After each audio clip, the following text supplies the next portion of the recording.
Okay, going back in and just making a little adjustment to the floor. I've gone to the reflection and I have one new reflection image that I've added. And what this is, it's called Reflection Trans. It's in your folders. And it is a white to black transparency map. The white allowing more reflection, the black allowing less. And what I did is applied that to the reflection area of the floor. So click automatic sizing, and there it is. Okay. Now when I press F9, if you remember before when we applied our first one, we had a lot of white area in the transparency map underneath the bottle. Now it eliminated the idea of our reflection in the back, which is great, but it gave us too much reflection in the front. So by having an entirely new transparency map, we still fade off the reflection, but now it's a little more controlled up front, not quite as hot.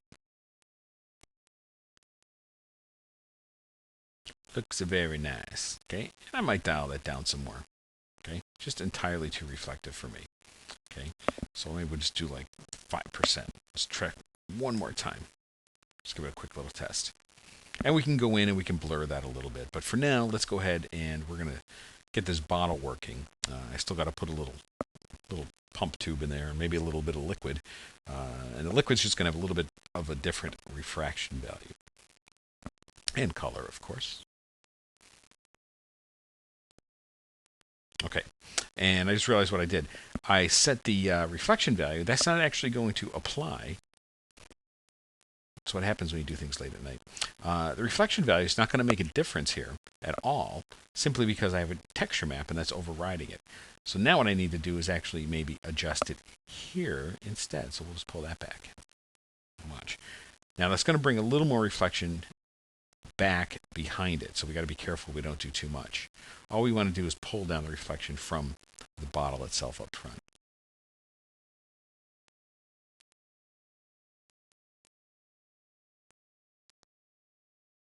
Should be just enough.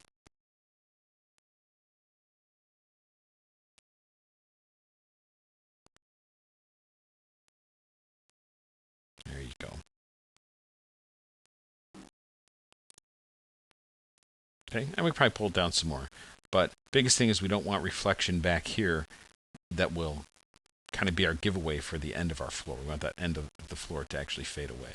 Okay.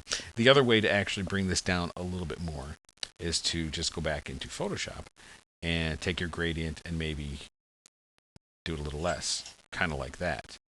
So we'll hit this one. We'll save it as Reflection Trans 2. Okay. So while you have the values, it's actually kind of a nice idea to use image maps because you can get a lot of control that way. Okay, so we'll do one more render, and hopefully you got the idea here. So the whiter the area is, the more reflection you're going to have, the more transparency you're going to have, and so on. In this case, I want just a little bit of reflection, and I need to control the reflection over the whole surface of the floor, which is why I'm using this map. Yeah, there we go. See, just a little bit. Could probably even get away with less, but we're fine for now. Not so blown out like it was just a few renders ago. There we go. Now it's got some depth, and our backdrop fades off. So good. File. Save all objects. Save scene. Okay. Use texture. Back to the bottle. All right. Now we've got our refraction set to 1.2. Okay. I'm going to up that to back to maybe like 1.8. Now, even though 1.4 is glass, that might work pretty well for us. Okay. I'm also going to bring my transparency up to about 90. Make that even more transparent. And I'm going to bring my diffuse down a little bit too. The reason I'm doing that is because the bottle is just entirely too bright. And I see that my reflection is 80, diffuse is 20. I need to balance that. Okay. In the Advanced tab, not a whole lot you need to do in here, but we could put on some color highlights. We'll come back to that if we need to, so that our highlights are not just entirely white. I'll put a little bit on now. We'll put it on like 50%. Okay, and what that's going to do is that, if you notice up in here, it changed a little bit. Our highlights, if we have them from, say, a specularity, will be colored a little bit by the surface of the color, by the color surface. Okay, so they're not entirely white. This is really good for things like plastic and such, but you can also use it for glass. I have. Okay, our ray tracing in our environment is set to ray tracing and spherical map. Spherical map being this little cloud noise picture we made. We're blurring that reflection about 60%, which is fine. And shaders, we're not applying any at this point. So that's our bottle. Okay, let's close that. Press an F9 to render, just for those few changes. And the refraction is going to make a big difference at this point,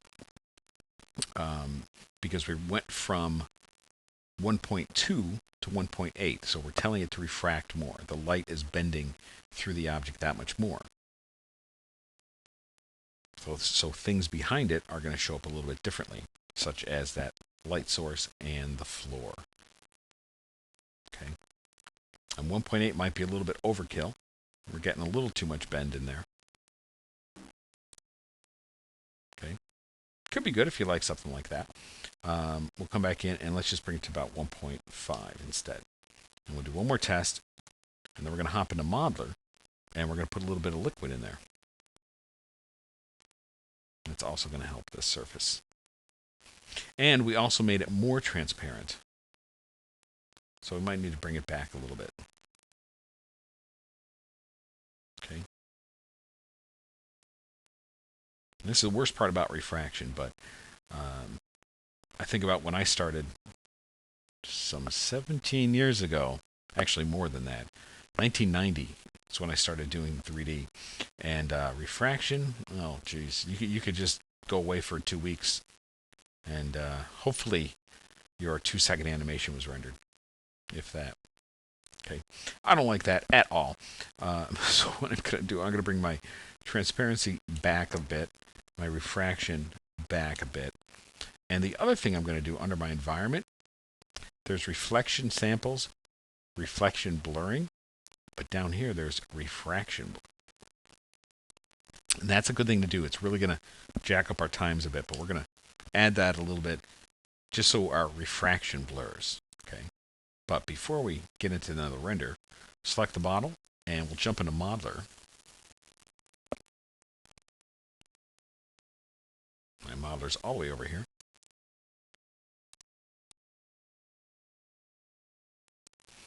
And I'm going to take the bottle itself, Command or Control C to copy, go to a new layer, and paste it down. We'll put the bottle in the background, and all we have to do for this liquid, it's really pretty easy. We're going to use Shift K, which is our knife tool. It's under the Multiply tab. And I'm just going to slice across here like this. Okay, just cuts it. And then in polygon mode, right mouse around here, and delete those. Okay. Now there's no top to this. Okay. To that one. So another way we can do is Boolean this, or I can select the polygons,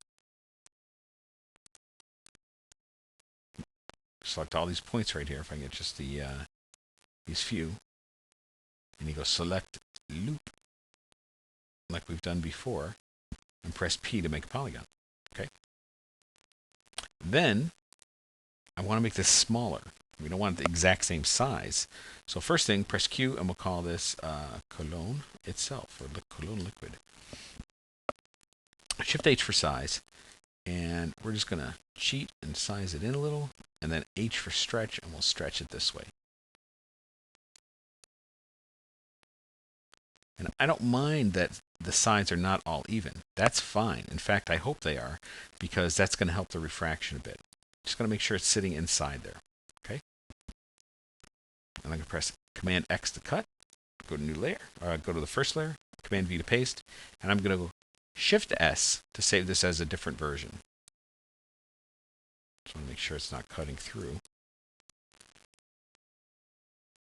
Okay. Come back to layout, and it updates for me, which is good. Looks like it's still kept layer 3. That should be layer 2, but let's see how it looks. Okay, I'm going to press D and go to my OpenGL and turn off the transparency channel for a minute. And that allows me to see that, okay, the liquid's in there.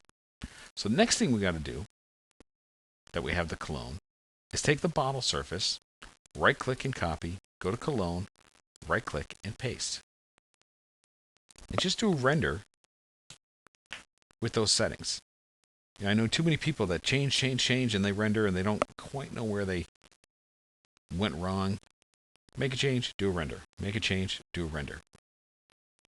And all we really need to do with the inside is actually dial down the brightness, change the color a little bit, and perhaps give it a little bit more refraction because it should be a thicker liquid. Okay, you can see right there it's just a little too bright.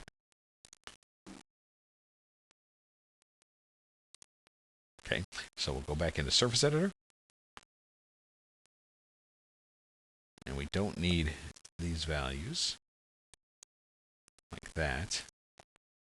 We don't need it to be so bright and reflective. In fact, this could be really just about 70, and you really don't need anything here. We're going to see how that looks. We do need a transparent, and we do need it refractive. And let's make the color just a little bit darker, kind of this teal color. Okay, and let's take these maps off.